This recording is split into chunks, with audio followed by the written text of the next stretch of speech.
Now it came to pass after these things. After these things is where we begin as we ascend Mount Moriah. In 1953, May the 28th, 11:30 a.m., Sir Edmund Hillary ascended to the top of the world. He climbed the top of Mount Everest after an almost impossible climb up with his friend, his guide. Ice, storm, cold, rain, lack of oxygen, fatigue, slides. Sheer effort, he reached the top of the world, 29,002 feet. No human being will ever climb higher than that. That's the apex. That's the highest that anyone will ever climb. Unless you would climb the mountain we're going up today, Mount Moriah. And we have two men, Abraham and Isaac, Isaac meaning laughter, climbing that mountain. And spiritually, Moriah is the highest mountain you can ascend in the Old Testament. In fact, you move to the New Testament, it is on the same Mount Moriah. You found Mount Calvary, and that's the highest mountain anytime, anywhere, any place. Same mountain. Perhaps the same place. Jehovah Jireh. Jehovah Jireh. So we look at Genesis 22, verse 1 says, now it came to pass after these things that God tested Abraham and said to him, Abraham, and he said, here am I. After these things. What are these things? We read the chronological Bible beginning in chapter 12 all the way through to chapter 22. That's the life of Abraham, and what a life. Here he was in Ur of the Chaldees between the Tigris and Euphrates River, a decadent place, a godless place, a pagan place. And God called Abram to come out of Ur and to go to the promised land and to build a nation, a people. And you read in Hebrews chapter 11, he said Abraham was to find a city and to build a city who has foundations, whose builder and maker is God. Foundations. And that was the quest, that was the faith of Abraham. He left everything he'd known, he left all the history, everything behind him, and he climbed that mountain. He went there all the way to a promised land. And we read about it. Abraham was known as a friend of God. Let me tell you something. You can't do better than that. Who's your buddy, God? Who's your best friend, God? And he's known that all the way through the Bible. And we see he got the promised land with his nephew Lot. And you read Lot, notice this, Lot pitched his tent and then he built his altar. Abraham always built his altar and then he pitched his tent. We operate like that. We get our things together, then, oh yes, we're going to worship.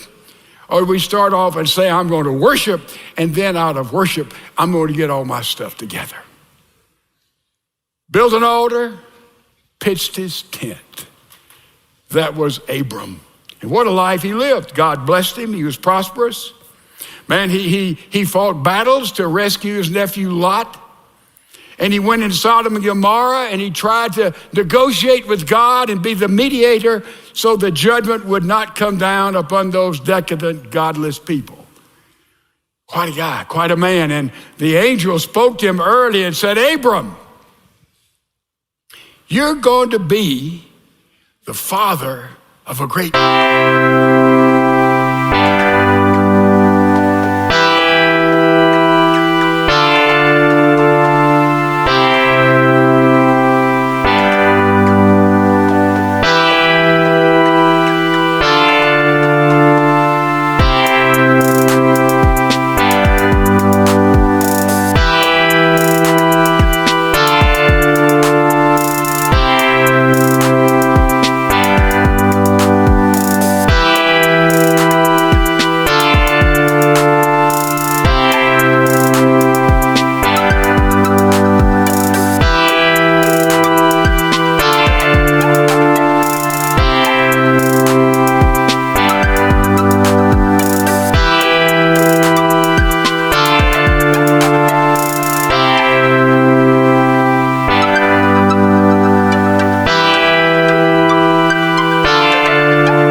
And his name then was called Abram, which means big time father, foremost father.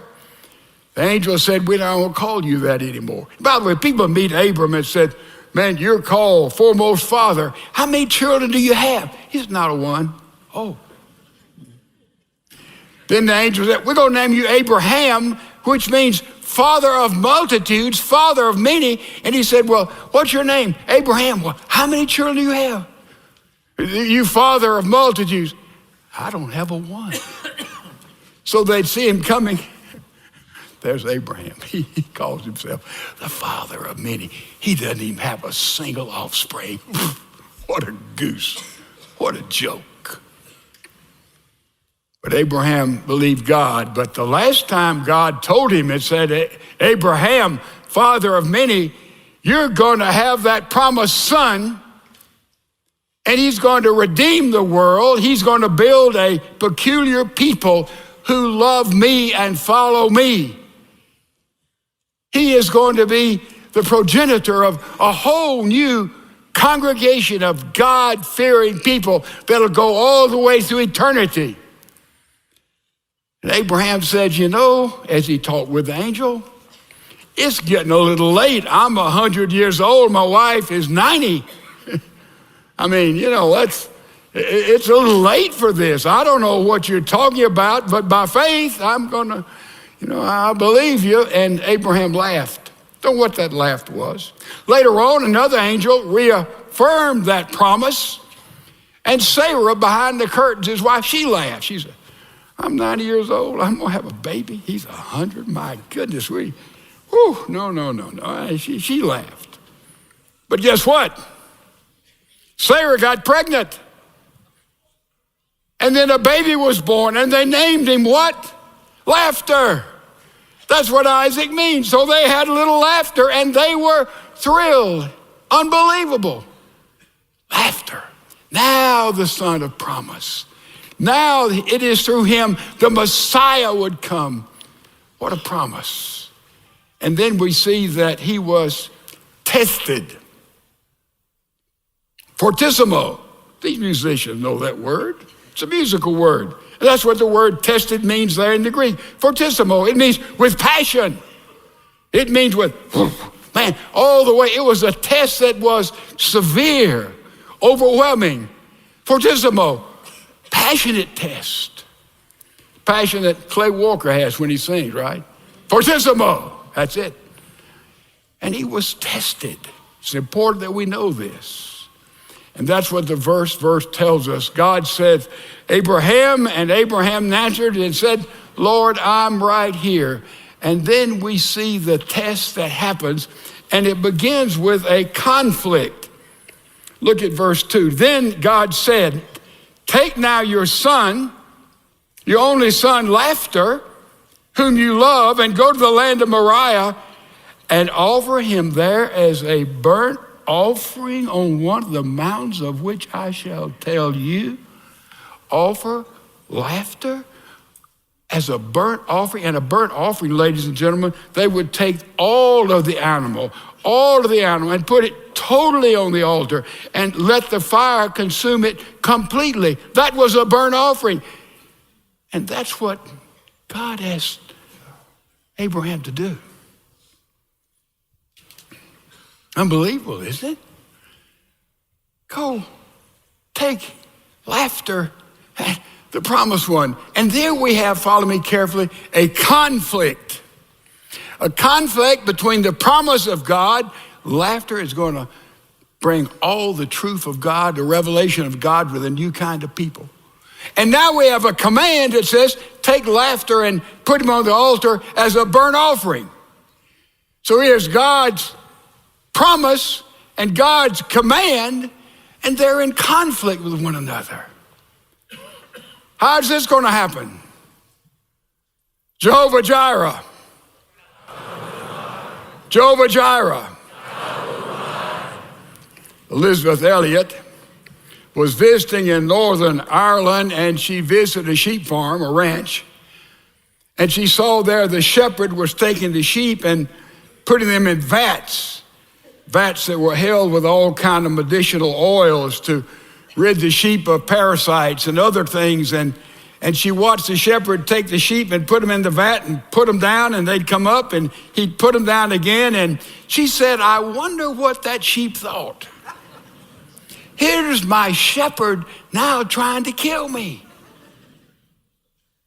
Ladies and gentlemen, sometimes what we may interpret that God is trying to kill us, he's really trying to save us. So here we have a conflict between the promise of God and the command of God. How does this work? How does this happen? I've gone to the Lord many times. You have too, and you have thanked him for when he said yes to us. Lord, I pray that this will happen, and he said yes. Lord, I ask that you would guide me, and he said yes. We thank him when we petition to him, and he says yes. But how many times have we thanked him, we petitioned him when he said no? If Keith, when he proposed to that girl and she turned him down, what if they had gotten married? Thank God that God said, no, this isn't the one. Most of us could have that testimony.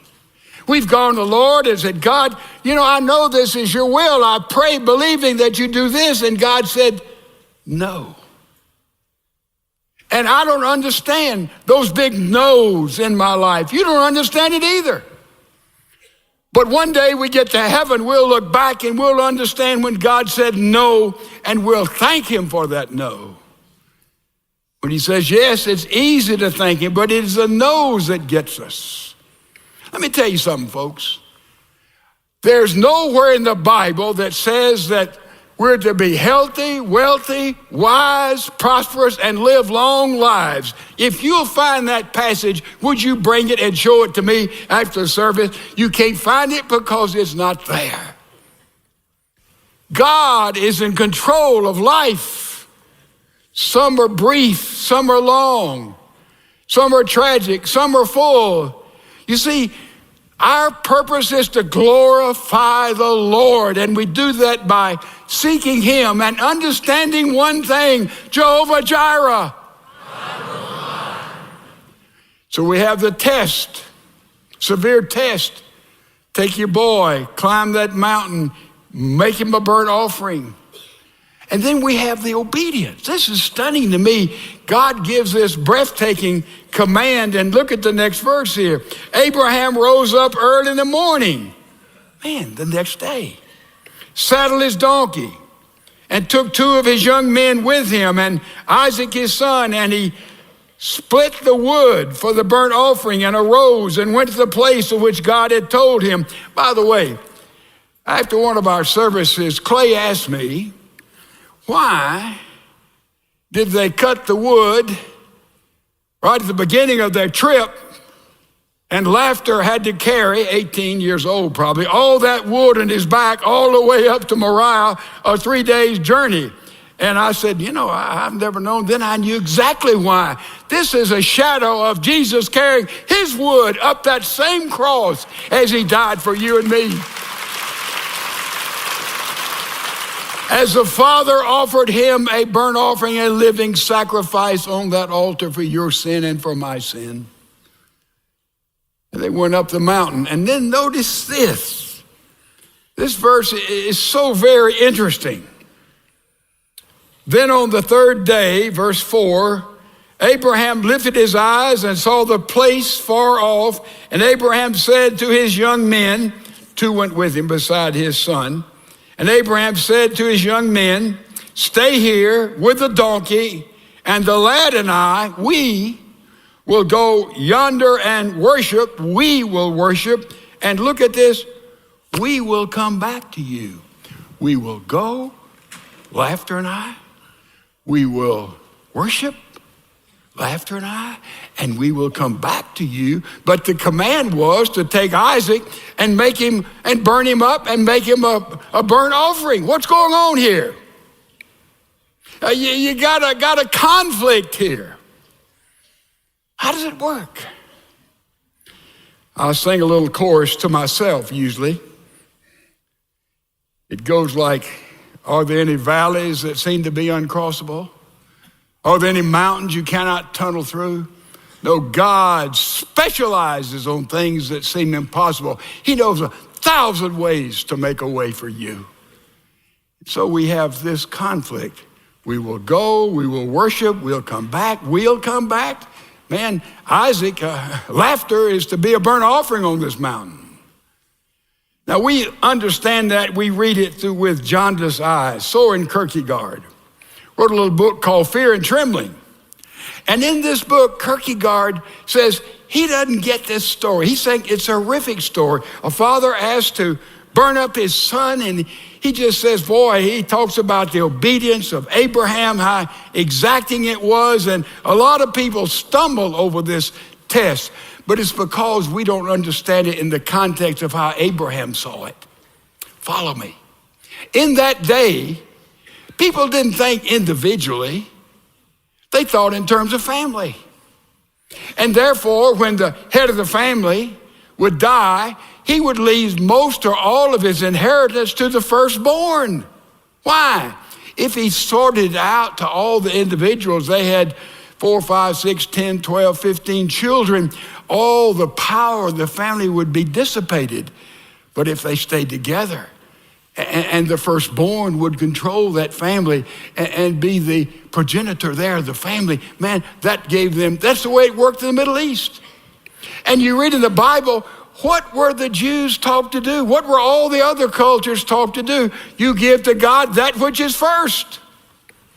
The fruit would come in, they'd give first fruits to God. The harvest, the grain would come in, they'd give the first part of the harvest to God. And look there, remember the plagues in Egypt? What was one of the plagues? The judgment on the Egyptians. Your firstborn will be killed.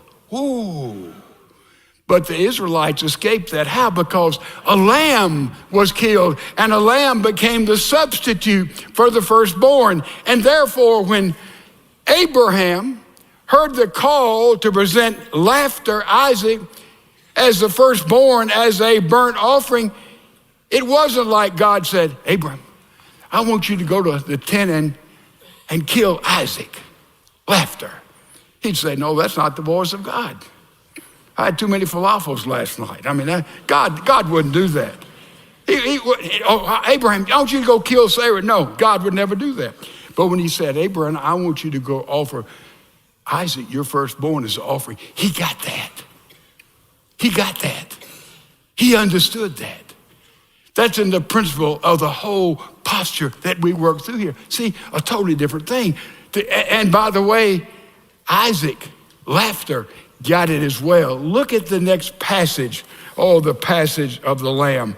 So Abraham took the wood of the burnt offering and laid it on Isaac, laughter, his son, and he took the fire in his hand, a knife, and the two of them went together.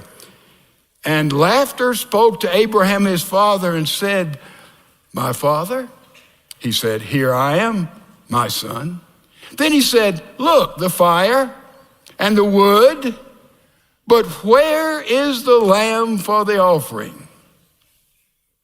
Abraham answered, I don't know. I don't know. But he said, Jehovah Jireh. Oh yeah, Jehovah Jireh. I don't know where the offering is. And you're supposed to be the burnt offering, but he didn't know how this was going to happen. And he said, God will provide for him the lamb for a burnt offering. So the two of them went together. Then they came to the place of which God had told him. And Abraham built an altar there and placed the wood in order. And he bound up Isaac, his son, 18-year-old, 19-year-old son, much stronger, more powerful than his dad, without any question. Isaac knew he was the firstborn. He understood what was going on and not what exactly going to take place. And he bound laughter, his son, and laid him on the altar upon the wood. And Abraham stretched out his hand and took a knife to slay his son. But the angel called to him from heaven and said, Abraham, Abraham. And the Lord said, I'm sure glad to hear from you. Here I am. Here I am. And then look what happens. And God said, do not lay your hand on the lad or do anything to him. For now I know that you fear God. There you have not withheld your son, your only son, from me. And Abraham lifted his eyes and looked, and behold, there was a ram caught in the thicket by the horns. So Abraham went and took the ram and offered it up as a burnt offering. And Abraham called the place Jehovah Jireh. You see what's going on? God knew the firstborn were to be given to him, and he says, Abraham, you've taken a little laughter, and I want to make sure he hasn't taken my place in your heart. He hasn't become an idol. He hasn't become what all your life revolves around. This 18 or 19 years you've had this son a prophet. He is the firstborn. I want you to take firstborn and submit it to me as a burnt offering. And God saw the willingness of Abraham, and then God knew that he was now first place, and nothing was ahead of him in the heart and the mind of Abraham. Beautiful thing. George Jagger, you might remember this story, tragic story. George took his father and 3 sons out into the Atlantic fishing, and a storm came, 6-foot waves. The water was filling the boat, and he had all the Jagger boys put on their life jackets, tied them together, went into the ocean. They fought the waves. They couldn't make it to shore. The youngest son, Cliff, at the bottom, he finally said, I can't fight any longer. I'm going to Jesus. And that father watched his youngest die, his next son, and then his daddy died, tied close to him. 9 hours later, he swam to shore, never cutting loose any of his family, though he knew they were dead. George Jagger saw as a dad.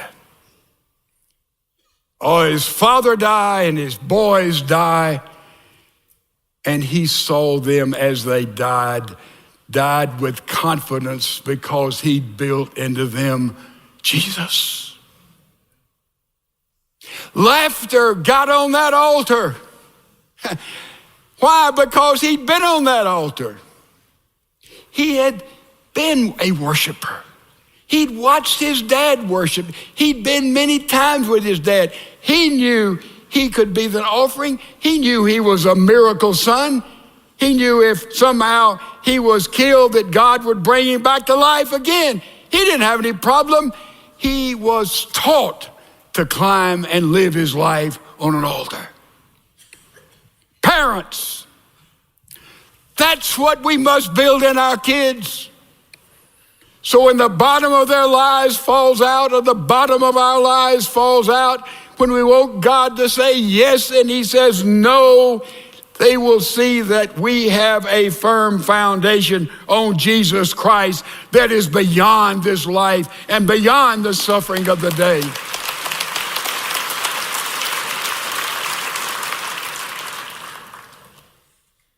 Two little principles. That which you and I grip the tightest, that which we make most important, most valuable for us to go on, for us to live, whatever that which you and I grip the tightest, is that in all probability we need to give to God. Because that which we hold on to, I couldn't have this without this. I wouldn't want to live without this person, this thing, this, that. Oh, that which we hold on the tightest is probably where the testing will come, and that which we need to give